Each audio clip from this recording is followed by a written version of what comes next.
نہایت واجب الاحترام علماء کرام، بزرگان دین، بزرگان اسلام، عزیز طلبہ، السلام علیکم ورحمۃ اللہ تعالی وبرکاتہ۔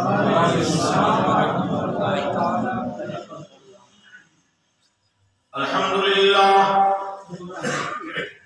الحمدللہ رب العالمین،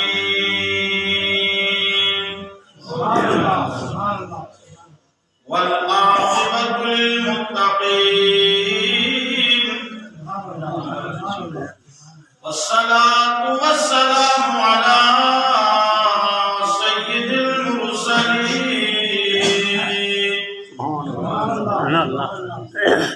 وعلى آلہ وصحبہ اجمعین، اما بعد، اعوذ باللہ من الشیطان الرجیم، بسم اللہ الرحمن الرحیم،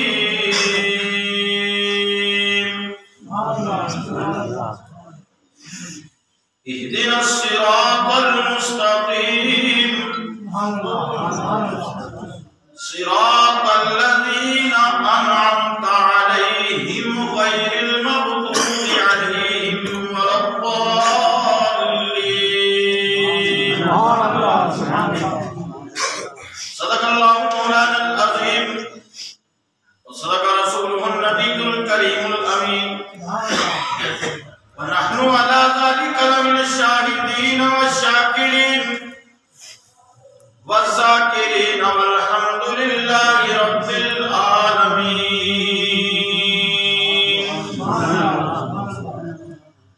معزز سامعین حضرات، 1:30 بج چکا ہے اور نماز کا وقت جو بچا آدھا گھنٹہ ہے، اور ابھی بھی ہماری قلت کی یہ حالت ہے کہ 12:50 پہ آذان ہوتی اور 40 منٹ بیت چکے، مسجد ابھی بھی انتظار کر رہی ہے کہ نمازی آ جائے۔ اگر آپ پہلے پہنچے ہوتے، تھوڑا آذان کے فوراً بعد 1 ہی بچے لوگ پہنچ جاتے، اگر تو کم سے کم اگر آدھا گھنٹہ حافظ صاحب بھی دس دیا کرتے دین کا تو کتنا بڑا فائدہ ہوگا۔ اب یہ آدھا گھنٹہ بچا ہے، آدھے گھنٹے میں میں بولوں کہ حافظ صاحب کو کھڑا کروں،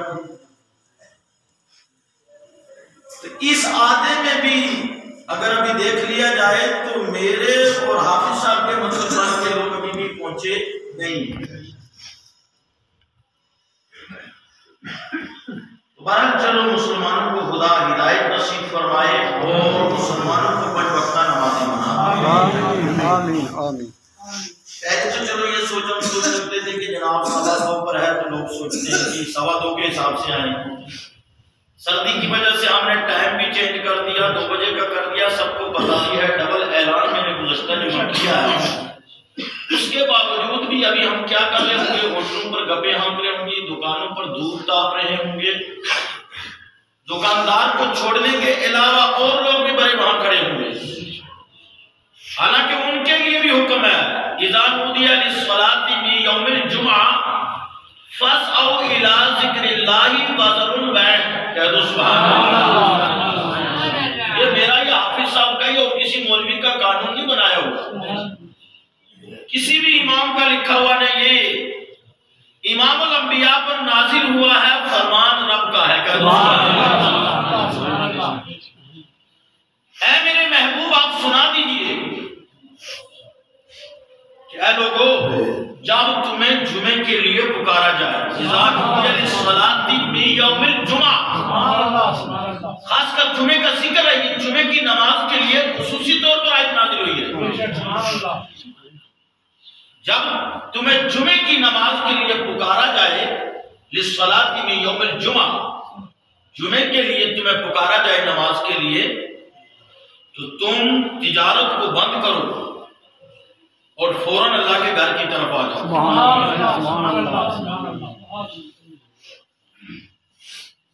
لیکن افسوس کووڈ والے دعائیں اگر ٹیم تو بند ہو جاتی ہیں، پھر ایک دن نہیں کئی ماہ تک بند رہے تو چون چرا کچھ نہیں۔ ٹائم ٹیبل کوئی فکس کر دیا جائے کہ اتنے ٹائم فلاں کھلے گی، اتنے ٹائم فلاں کھلے گی، تو بھی کوئی چنتا نہیں۔ ڈے متعین کر دیے جائیں کہ فلاں ڈے کو فلاں دکان کھلے گی، فلاں کو فلاں کھلے گی، تو بھی کوئی چنتا نہیں۔ لیکن رب کہہ رہا ہے کہ آ جاؤ تجارت بند کرو، جب پکارا جائے بازار البیع خرید و فروخت کو بند کر دو اور اللہ کے ذکر کے لیے حاضر ہو جاؤ۔ وہ تو تھے ہی بیٹھے ہوئے، ساتھ میں اور بھی کئیوں نے مجمع لگایا۔ مجھے کیا ہوا جی، بار بار گھڑی دیکھیں گے جی 2 بجے ہے نا آج جماعت، پہلے 2:15 تھی جی 2 ہی بجے ہے، کوئی نہیں جی 5 منٹ میں جو آزان دوسری کی آواز آئے گی نا مائک پر تو دوڑ جائیں گے جی۔ یہ پہلے سے جو لوگ گئے ہوئے نا جی ایسے ہی الو ہم چلا کے جی جو بعد میں جاتے ہیں نا وہ 2 سجدے مارے جناب تو فوراً باہر آ گئے۔ حالانکہ یہ بھی لکھا علماء اکرام نے باضابطہ طور کہ آذان ثانی جو ہوتی ہے ابھی فرشتے دفتر لے کر کے اپنا رجسٹر لے کر کے یہاں دروازے پر بیٹھے ہوئے ہیں۔ سبحان اللہ سبحان اللہ سبحان اللہ۔ مسجد کے مین گیٹ پر فرشتے بیٹھ جاتے ہیں، سبحان اللہ سبحان اللہ، اور انٹری ہوتی ہے بندے کی کون آ رہا ہے۔ سبحان اللہ سبحان اللہ سبحان اللہ۔ اور لکھا علماء نے کہ جب آذان ثانی ہو جائے، آذان ثانی کے شروع ہوتے ہی فرشتے اپنا دفتر سمیٹ لیتے ہیں۔ سبحان اللہ سبحان اللہ۔ اب اس کے بعد بندہ آئے تو وہ کھاتے میں نہیں۔ یہ چلاکیاں مارنے والے نا، ہم جائیں گے پھر کچھ چلاکیاں یہ مارتے ہیں کہ لاسٹ میں آئیں گے پھر صفے باندھے، جو پہلے بیٹھے بیچارے 1 بجے کے 1:30 بجے تھے پہلے بیٹھے ان کو صفے باندھ کے پہلی میں جائیں گے، سب سے لاسٹ میں جائیں گے اور جناب اونٹ کا صدقہ کرنے کے برابر ثواب پا کے آئیں گے۔ وہ چلیا دیکھ تیرا نہ ہی نہیں دفتر سے کچھ ثواب کی کرتے۔ شریعت کا قانون ہوتا ہے، شریعت ہے، شریعت میری تیری مرضی کا نام نہیں، شریعت اپنا قانون نافذ کرتی ہے، شریعت کسی کی مرضی کے حساب سے نہیں تولتی ہے۔ دکھ ہوتا ہے ہمیں، حقیقت بتاؤں آپ کو، یہی نہیں ہم مان رہے ہیں کہ جناب والا ٹھیک ہے کچھ سوچ کا موسم ہے، کچھ اب سوچ بھی کلوز ہو چکا، اور یہ دنیاوی چیزیں ہیں یار، یہ چیزیں عارضی ہیں۔ اگر 8 دن آپ کام 7 دن آپ وہ کام کرتے ہو، ایک دن تو جمعہ کے لیے آ جاؤ۔ تو کئی لوگ جمعہ گھر سے چھوڑ کر کے آتے ہیں، اور جن لوگوں کے کام خدا کی عزت کی قسم نماز کی طرف جن کا دھیان ہوتا ہے، خدا ان کے کام بھی پہلے ہی کمپلیٹ کرواتا ہے، ان کے کام میں برکتیں ہوتی ہیں۔ آزمودہ بات ہے، 200-250 بری تو میرے پاس بھی ہے، سبحان اللہ سبحان اللہ۔ 200-250 پولا 300 پولے تک کڑپ بھی میرے پاس ہوگا، 6-7 جگہیں الگ الگ جگہوں پر میرے پاس ہیں، لیکن میں نے اسوج کو صرف 2 دن دیے۔ کتنے دن دیے؟ 2 دن دیے کٹوائی کے، باقی سائڈ سے فون ہی کاٹ دینا، فلاں کر دینا، یہاں تک کہ رچائی بھی ہو گئی۔ اس کے بعد بھی ہم 4-5 دن نہیں گئے، پھر والد صاحب کے ختم پر گئے۔ شاید محلے میں الحمدللہ دوسرے تیسرے نمبر پر ہماری گاڑی بھی رچ گئی۔ تو یہ عارضی چیز ہے، دنیاوی امور عارضی ہیں، اصل دین ہے، دین پر آ جاؤ کامیابی تمہیں ملے۔ مسلمان رو رہا پوری دنیا میں چیخ و پکار مچائی ہوئی ہے کہ جناب والا مسلمان کو کامیابی نہیں ہے، کامرانی نہیں ہے، ذلت کی زندگی جی رہا ہے، فلاں مسلط ہو گیا، فلاں نے فلاں جگہ دبا دیا، فلاں نے فلاں جگہ ڈھما کر دیا، فلاں کر دیا، کچھ نہیں کر دیا۔ قرآن کہتا ہے وَلَا تَهِنُوا وَلَا تَحْزَنُوا وَأَنْتُمُ الْأَعْلَوْنَ إِن كُنتُم مُّؤْمِنِينَ۔ سستی مت کرو، غم مت اٹھاؤ، تم ہی غالب رہو گے۔ شرط یہ ہے کہ کامل مومن تو سبحان اللہ سبحان اللہ سبحان اللہ۔ ہماری یہ حالت ہے۔ جمعے کے دن اب جامع مسجدیں انتظار کرنے لگی۔ اب سید صاحب میرے ساتھ ذکر کر رہے تھے، سید بشارت صاحب، بڑا عرصہ ہو گیا مجھے، کتنے سالوں کے سید صاحب ہو گیا، لیکن وہ کل مجھے کہہ رہے تھے جی یہ جو بڑی 11ویں شریف تھی اس کے اوپر میری زندگی کا ریکارڈ ہے کہ سب سے کم لوگ یہاں موجود تھے، لاسٹ نماز میں بتا رہے تھے لاسٹ وہ کے زور کی جب نماز ہوئی تو اس میں بھی جناب مشکل سے 1.5-2 صفحے مشکل سے ہوئی. اب بتائیے مرکزی جامع مسجد کیا ہو گیا مسلمان کو کہ اس نے اللہ کے گھر کو چھوڑ دیا. اور جب اللہ کے گھر کو تم چھوڑو گے نا تمہیں کامیابی کہیں نہیں مل سکتی ہے, عزت کہیں نہیں مل سکتی ہے. عزت اگر ملے گی, بلندیاں اگر ملے گی, تبدیلی اگر آئے گی تو وہ اللہ کے گھر سے آنے والی ہے. بے شک افسوس کا مقام ہے کہ مسلمان اللہ کی بارگاہ میں بھی چلاکی کر رہا ہے. وہ دنیا والوں کے ساتھ تو داؤ پیچ کھیل رہا ہے, اللہ کی بارگاہ میں کیا داؤ پیچ کھیلے گا تم آزاد. کچھ لوگ کہتے تھے نا منافقین میں کہ ہم تو معذرت اللہ کو دھوکہ دے رہے ہیں, اللہ کی طرف سے آیت نازل ہوگی, تم اللہ کو نہیں اپنے جانو ہی کو دھوکے میں ڈالے ہوئے ہو. اللہ کو دھوکہ تم کیا دو گے, اللہ اور رسول کو تم دھوکہ نہیں دے سکتے. بہرحال درود پاک پڑھ لیں. صلی اللہ علیہ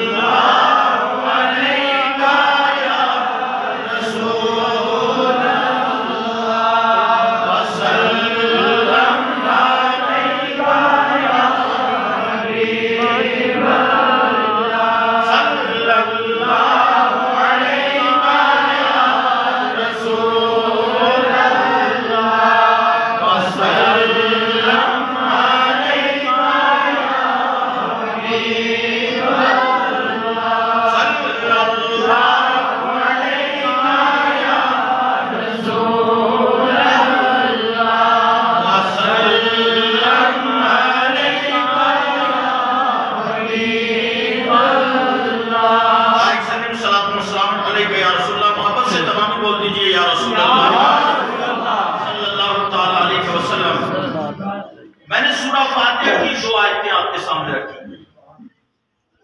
سورہ فاتحہ, فاتحۃ الکتاب, ام القرآن, کافیہ, وافیہ, شافیہ, سب مثانی, اس کے کئی اسماء مبارک ہیں. کہہ دو سبحان اللہ. اور اسے ام القرآن بھی کہا گیا ہے, یعنی پورے قرآن کی ماں جسے کہا گیا ہے. اور پورے کا پورے قرآن کا جو خلاصہ ہے نا وہ سورہ فاتحہ میں موجود ہے.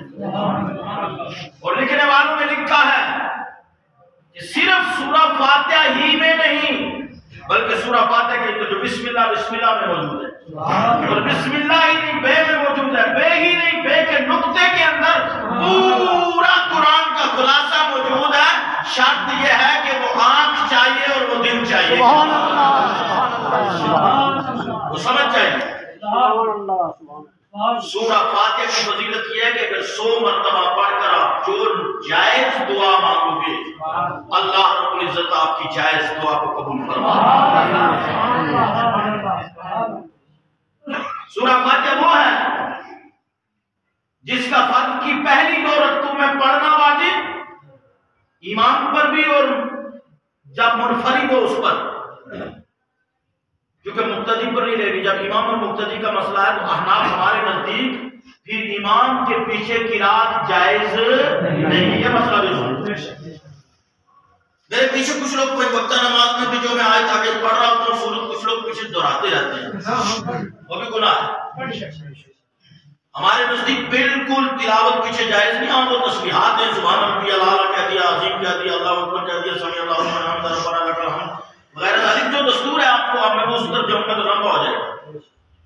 تو سورہ فاتحہ کا امام پر اور منفرد اس کو کہا جاتا ہے جو تنہا نماز پڑھے, جس طرح ہم اور آپ الگ الگ کبھی پڑھتے ہیں. تو سورہ فاتحہ کا فرض کی 2 رکعتوں پہلیوں میں اور سنت اور نوافل کی ہر رکعت میں پڑھنا واجب ہے. بے شک بے شک. اسی سورہ فاتحہ میں اللہ رب العزت نے, اب نماز آپ نے شروع کی, اللہ دعا منگوا رہا ہے. یہ مہینہ کس کا چل رہا؟ غوث پاک کا. سیدنا غوث پاک رضی اللہ تعالیٰ کی وہ ذات ہے جس کے بارے میں غوث پاک رضی اللہ تعالیٰ کے والد محترم حضرت ابو صالح, ان کا نام تھا سید موسیٰ جنگی دوست, سید موسیٰ ان کا نام تھا, اور ابو صالح یہ ان کی کنیت ہے. انہوں نے جس رات غوث پاک کی پیدائش ہوئی تو مشاہدہ فرمایا کہ نبی پاک صلی اللہ علیہ وسلم اپنے صحابہ کے ساتھ آئمہ کے ساتھ، کہہ دو سبحان اللہ، اپنے اصحاب کے ساتھ جلوہ فرما ہے، کہہ دو سبحان اللہ۔ اور سرکار نے بشارت دی، بشارت کے الفاظ کیا تھے؟ یا ابا صالح آتاک اللہ ابنا وہو ولی و محبوبی و محبوب اللہ تعالی وَسَيَكُونُ لَهُ شَانٌ فِي الْأَوْلِيَاءِ وَالْأَقْطَابِ كَشَانِ بَيْنَ الْأَنْبِيَاءِ وَالرُّسُلِ۔ اے ابو صالح تمہیں مبارک ہو، اللہ نے تمہیں وہ بیٹا عطا کیا ہے کہ وہ اللہ کا ولی ہے، وَهُوَ مَحْبُوبِ وَمَحْبُوبُ اللَّهِ تَعَالَى، وہ میرا بھی اور اللہ کا بھی محبوب ہے۔ وَسَيَكُونُ لَهُ شَانٌ فِي الْأَوْلِيَاءِ وَالْأَقْطَابِ، ان قریب ان کو ایک مقام ملے گا، شان ملے گی انبیاء، اولیاء اور اقطاب کے اندر، کشانی بین الانبیاء والرسل، جیسے میری شان انبیاء اور رسل میں ہے۔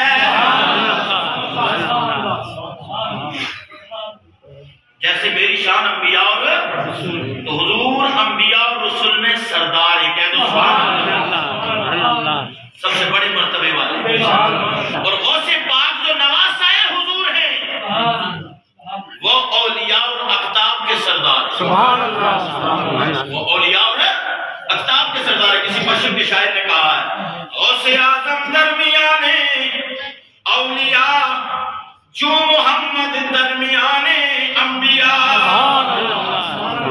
یہ اسی کا خلاصہ بیان کیا۔ اور سید ابو صالح رضی اللہ تعالیٰ عنہ فرماتے ہیں رحمت اللہ علیہ، کہہ لو رضی اللہ تعالیٰ عنہ، کہہ لو دونوں جائز ہیں، فرماتے ہیں کہ اسی رات تمام انبیاء علیہ السلام نے بھی مجھے بشارتیں دی۔ بشارت تو اللہ نے ایسا بیٹا آپ کو عطا کیا ہے جن کا قدم تمام اولیاء کی گردن پر ہوگا، جو اعلان کریں گے کہ میرا یہ قدم علی رکبت کل ولی اللہ، کہہ دو سبحان اللہ، ہر ولی کی گردن پر ہوگا۔ اور قربان جائیے اعلیٰ حضرت کی ذات پر، جب یہ اعلان خواجہ اس بات نے کیا تھا، کئی اقطاب اور اولیاء اس مجلس میں موجود تھے، سب نے گردنیں جھکا لی تھی، اور خواجہ غریب نواز جنہوں نے 99 لاکھ کو ہندوستان کے کفرستان کے اندر کلمہ پڑھایا ہے، وہ خراسان کے پہاڑ میں عبادت میں محفتے، اور غوث پاک کہاں اعلان کر لیں؟ بغداد میں، اور یہ ہندوستان کے خراسان میں۔ نیٹ ورک دیکھو ولی کا ولی سے، انہوں نے وہاں اعلان کیا، انہوں نے یہاں سنا، فرمایا یا شیخ آپ کا قدم صرف میری گردن پر نہیں بل اعلیٰ راسی، بلکہ میرے سر کے اوپر بھی ہے، کہہ دو سبحان اللہ۔ یہ مقام اللہ نے غوث پاک کو دیا ہے۔ غوث پاک رضی اللہ تعالیٰ عنہ سے کسی نے پوچھا کہ آپ نے یہ مقام اتنا کیسے حاصل کیا؟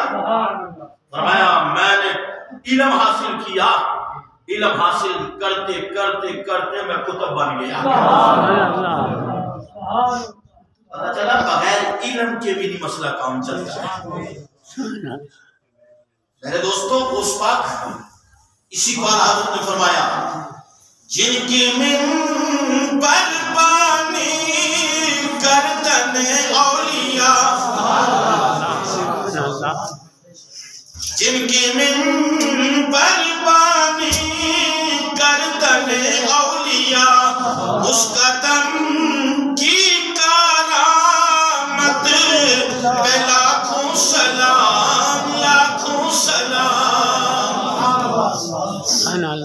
اب غوث پاک کو آپ سمجھو، تو میں نے دو باتیں آپ کے سامنے رکھی۔ آپ نے سورہ فاتح پڑھی الحمدللہ رب العالمین، تمام تعریفیں اس رب کے لیے ہیں جو دونوں جہان کا پالن ہار ہے، الرحمن الرحیم نہایت مہربان رحمت والا، مالکی یوم الدین روز جزا کا مالک، ایاک نعبد و ایاک نستعین، اے رب ہم تیری ہی عبادت کریں، تجھی سے مدد چاہیں۔ قاری صاحب مسجد کے لیے آئیں، تعاون مسجد کریں اور مدرسے کا بھی جمع کریں۔ یہی چیزیں کام آنے والی ہیں، یہی آگے جانے والی ہیں۔ جو کھایا پہنا وہ استعمال میں، جو آگے یہ اللہ کے راستے میں دیا وہ آگے ملے گا، اور جو چھوڑ کے وہ کہیں کا نہیں رہتا ہے۔ توجہ کریں آپ،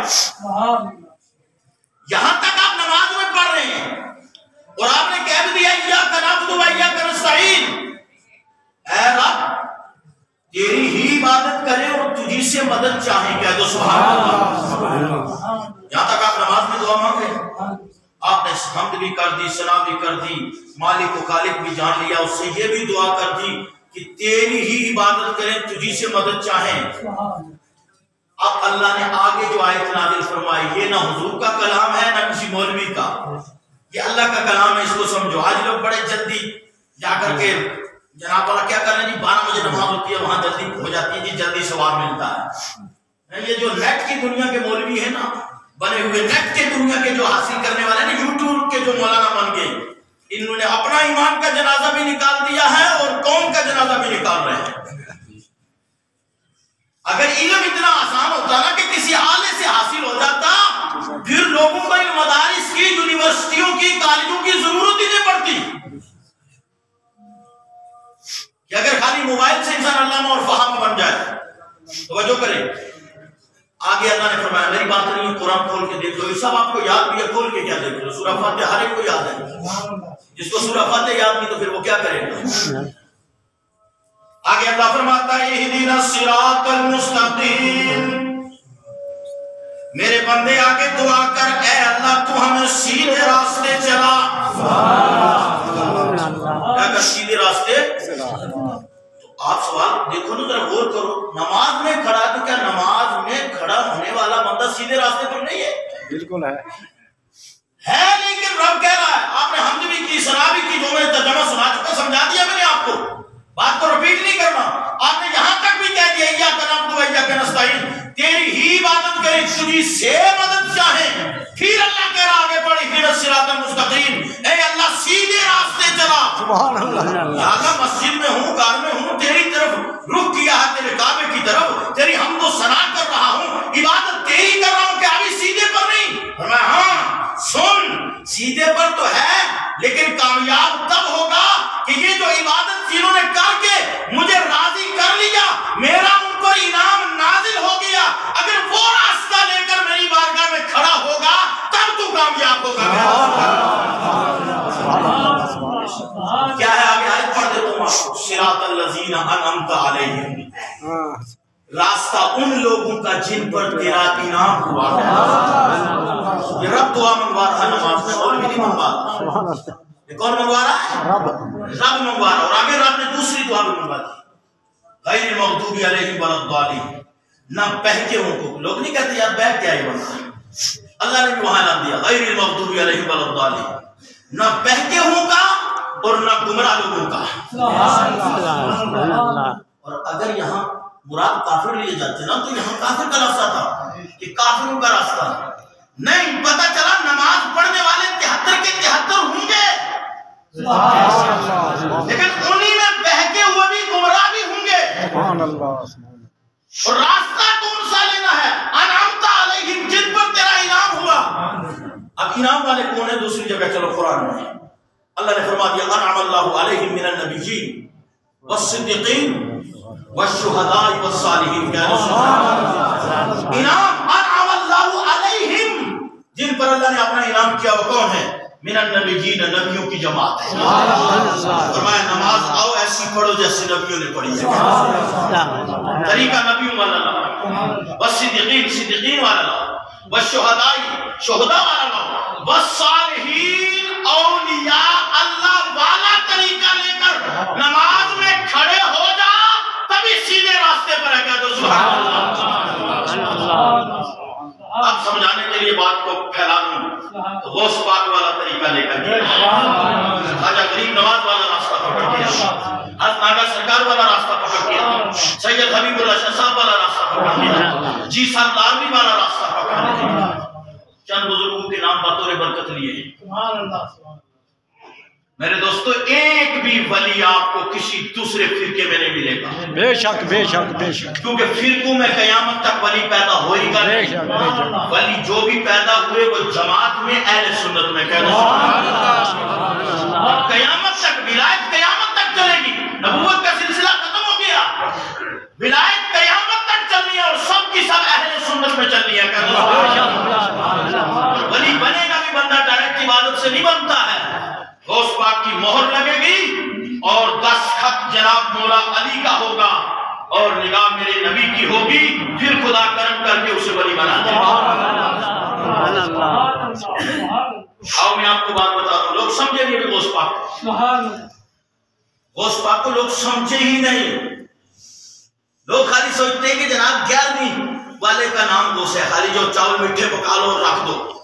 غوث پاک کو تمہارے میٹھے چاولوں کی بھی ضرورت نہیں ہے. یہ بھی جو تم دے رہے ہو نا, یہ تمہاری بہتری کے لیے ہے کہ ان کے ایصال ثواب کے لیے لنگر لگا کے فقراء کو دے دو, امیروں کو بھی کھلاؤ, بڑے پیر صاحب کے نام کے اوپر ایصال ثواب کرو. ان کی نگاہ سے تمہاری تقدیر خدا بدل دیتا ہے. اور جتنے لوگ لنگروں میں کام کر رہے ہیں, چاہے وہ غوثیہ مسجد کا لنگر ہو, بعض لوگوں کی ناک چڑھی رہتی ہے جناب ہم یہ کام کرتے ہیں, ہم آتے ہیں جی دربار کے اندر, جی بابا جی صاحب کے یہاں جائیں, کسی دربار میں جائیں, اور جی یہاں کے جو کرتا دھرتا ہے وہ ہمیں لنگر کے کام میں لگوا دیتے ہیں. سنو, ولی کے دربار کے لنگر کا کام کرنے والا بھی اگر نگاہ پڑ جائے, غوث پاک کے لنگر کے اس خادم پر اگر نگاہ پڑ جائے تو وہ ولی بن جاتا ہے. غوث پاک رضی اللہ تعالیٰ کی بارگاہ میں ایک شخص تھا, لنگر میں جو لوٹا لے کر کے لوگوں کے ہاتھ دھلواتا تھا. سبحان اللہ. کیا کرتا تھا؟ ہاتھ دھلواتا تھا اور وضو کے لیے پانی دیتا تھا. آئی سمجھ نہیں, وضو کروانے کے لیے, یعنی وضو کروانے کا بندوبست کرتا تھا. کئی دن رہا. اب غوث پاک کے ہاں بڑے بڑے وی آئی پی ٹائپ کے لوگ بھی آتے تھے, غریب بھی آتے تھے. غوث پاک کی نظر ہر ایک پر برابر رہتی تھی. اب توجہ کریں آپ حضرات سے. ایک دن اس شخص نے سوچا, جو وہ بعد میں ان کا لقب بھی پڑ گیا لوٹے والے بابا, ان کا مزار بناتا, تو پھر انہوں نے آخری دم تک کیا ہوا, دربار کو نہیں چھوڑا. آپ میری طرف توجہ رکھیں گے. آپ کو میں سمجھاؤں کہ 11ویں کا اور 11ویں والے کی نسبت کا کتنا بڑا فائدہ ہے. اور کسی کی سمجھ میں نہ آئے تو الگ بات ہے. حضور کا معجزہ ابو جہل کی سمجھ میں نہیں آئے تو مولی مجید کی تقریر نہ آئے تو کیا قصور. قرآن نازل ہو رہا ہے, ابو جہل نہیں مان رہا. حضور کو اللہ نے اعلان کر دیا, ان الذين كفروا سواء عليهم انذرتهم ام لم تنذرهم لا يؤمنون ختم الله على قلوبهم وعلى سمعهم وعلى ابصارهم غشاوة ولهم عذاب عظيم. محبوب ان کو ڈرائیے نہ ڈرائیے, سواء ان کے لیے برابر ہے. یہ ہرگز ایمان لانے کے نہیں, ان کی قسمت ہی میں اللہ نے کفر رکھا. جس کی قسمت میں کفر ہو تو اس کو مولوی کہاں سے موڑ سکتا ہے, جب معاذ اللہ حضور کی تبلیغ سے وہ سیدھے راستے پر نہیں آیا. حضور نے, اللہ نے اعلان کر دیا. تو ایک دن اس بزرگ شخص کے خیال آیا کہ بڑے دن ہو گئے جی یہاں پھنسے ہوئے ہیں, کوئی سیر بھی کرنا چاہیے, کہیں آگے پیچھے ہمیں سیر بھی کرنا چاہیے. 2 شخص آئے ان کے پاس, بزرگ وہاں تو مہمانوں کو وضو شضو کے لیے پانی دیا, کہا بھائی میں چلوں گا آپ کے ساتھ. انہوں نے کہا ٹھیک ہے چلو. اس نے غوث پاک سے اجازت نہیں لی. چلتے چلتے 10-12 گھنٹے بیت گئے. کہا جی سونا ہے, تھک گیا. کہا سونے کا کام نہیں, ہمارے ساتھ چلنا ہے تو چلنا ہی چلنا ہے. 24 گھنٹے بیت گئے. 24 گھنٹے کے بعد بڑا پریشان ہوا, بھوک سخت لگی, کہنے لگا جی بڑا بھوکا ہو گیا. کہا گھبراؤ نہیں. انہوں نے وضو کیا, 2 رکعت نماز پڑھی. کہتے سبحان اللہ. 2 رکعت نماز پڑھ کے ہاتھ اٹھائے, دعا کی تو اللہ نے غیبی طور پر مائدہ یعنی دسترخوان نعمت کا نازل فرمایا. اب یہ کھانا کھائے تھے. اب میں یہاں سے ایک درس بھی دینا چاہوں گا, جو لوگ خالی تم 11ویں کا مسئلہ نہیں, 11ویں بھی غوث پاک اس کی قبول کرتے ہیں جو غوث کی سیرت کو اپناتا ہے, یعنی نماز پڑھتا ہے, شریعت کی پابندی کرتا ہے. شریعت کی دھجیاں اکھیڑ کر غوث پاک کی بارگاہ میں ہوگا, کبھی قبول نہیں ہو سکتے. صاحب لفظوں میں سن. اور جو 11ویں بھی دیتے وہ حرام کمائی سے دینا چاہیے. غوث پاک کے پاس ایک شخص بادشاہ لے کے آئے کئی تھیلیاں نیاز کی. غوث پاک نے کہا میں نہیں قبول کرتا ہوں. نہیں لے لیجیے. بڑی ضد کی. غوث پاک نے ایک اٹھائی جو سب سے بڑی تھی. اٹھا کر ایسے نچوڑا اس کو، جس طرح کپڑا نہیں نچوڑتے، ایسے جو دبایا نچوڑا، اس سے خون کے جھرنے شروع ہو گئے، اور وہ شخص آل رسول میں سے تھا۔ حضرت غوث پاک نے فرمایا، سیرت غوث میں لکھا ہے، حضرت غوث پاک نے فرمایا کہ سن، اگر تیرا مجھے آل رسول ہونے کا احترام نہ ہوتا تو اتنا خون اس سے نکالتا، اتنا نکالتا کہ تیرے محل تک پہنچ جاتا۔ تو لوگوں کے خون چوس کر کے آ کر نیاز غوث پاک کو دے رہا ہے۔ غور کرو مسلمانوں، لوگوں کے خون مت چوسا کرو،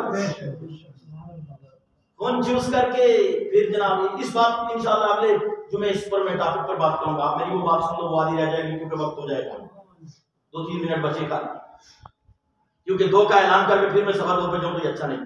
توجہ کریے آپ، انہوں نے دعا کی، تو اب یہاں سے یہ بھی نتیجہ دوں کہ پتہ چلا کہ ہر ولی نماز چاہتا ہے، کہہ دو ہر ولی کے مزار کے ساتھ دیکھو مسجد ہے، اور گویا ولی بتا رہا ہے کہ جو مسجد میں آئے گا نمازی ہوگا وہ میری بارگاہ میں قبول ہے، اور جو شریعت کا پابند نہیں میری بارگاہ کا پابند نہیں ہو سکتا، قبول نہیں ہو سکتا۔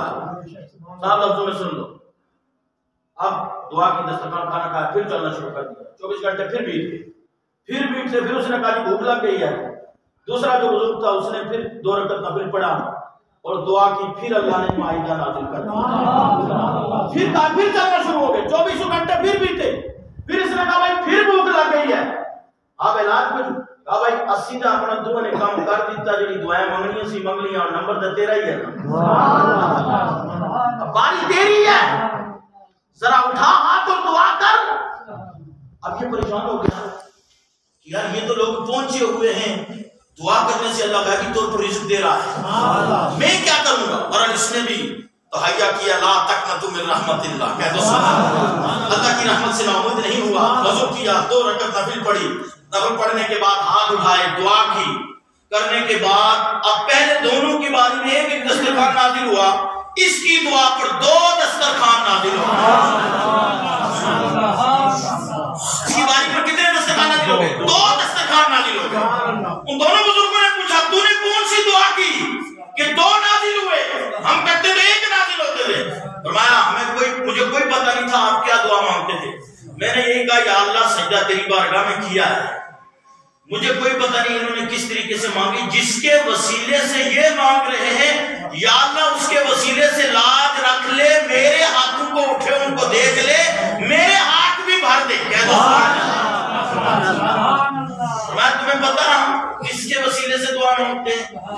کہا نہیں، کہا وہ جو غوث پاک کے دربار میں لوٹے والا بابا ہے نا، سبحان اللہ، توجہ کرو تقریر کو سمجھو، وہ جو غوث پاک کے دربار میں لنگر میں خادم ہے نا، جو لوٹے والا بابا جو لوگوں کے ہاتھ دھلواتا ہے، لنگر میں وضو کے لیے پانی دیتا ہے، ہم نے یہی دعا کی یا اللہ سجدہ تیری بارگاہ میں ہے، وسیلہ تیرے پیروں کا ہے، غوث پاک کی شان تو اعلیٰ ہے، ذرا اس جو ان کے دربار میں خادم ہے، جو لوگوں کی خدمت کرتا ہے مہمانوں کی، اس کے صدقے میں دسترخوان دے دے، ہمیں تو اس کے صدقے میں اللہ نے دیا ہے، بتا تو نے کیا مانگا تھا؟ میں نے یہی مانگا تھا، اور دن میں سوچا وہ لوٹے والا بابا کوئی اور نہیں میں ہی ہوں، ایک تو میرے وسیلے سے آئی، ایک میری دعا سے آ گئی،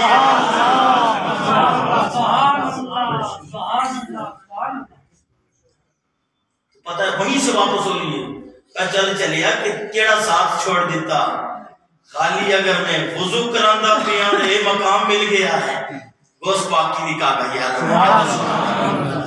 اور صاحب لوگوں میں سن لو، بس میں سمجھ رہا ہوں وقت ہو گیا، میں ٹائم کا پابند رہتا ہوں، کبھی کبھار اگر موضوع بچتا ہو تو بات پڑ جائے 2 منٹ تو معاف بھی کیا کیجیے گا، کیونکہ دینی کی بات ہے، میری اپنی بات نہیں، سمجھ گیا؟ ولیوں کو کوئی اپنے عقل میں نہ توڑے، کیونکہ ولی کرامت ہوتی ہے، دنیا والوں کی جہاں عقل آلات سب ختم ہو جاتے ہیں نا، وہاں ولی کی کرامت کی ابتدا ہوتی ہے۔ ولی کی کرامت دماغ میں آنے والی چیز نہیں، اسی طرح نبی کا معجزہ دماغ میں آنے والی چیز نہیں، اسی طرح خدا کی قدرت بھی دماغ میں آنے والی چیز نہیں۔ پر ان چیزوں کو اپنے عقل کے ترازو میں نہ تولو، بلکہ کرامت کو کرامت لو، معجزے کو معجزہ لو۔ دعا ہے کہ اللہ رب العزت ہم سب کو غوث پاک پر اچھے قدم پر چلنے کی توفیق عطا فرمائے، اور غوث پاک کے فیض سے قیامت تک غوثیہ جامع مسجد کو دارالفیضان کے مصطفیٰ کو اور آپ سب کو مالا مال کرے۔ الحمدللہ رب العالمین، کلمہ طیبہ لا الہ الا اللہ۔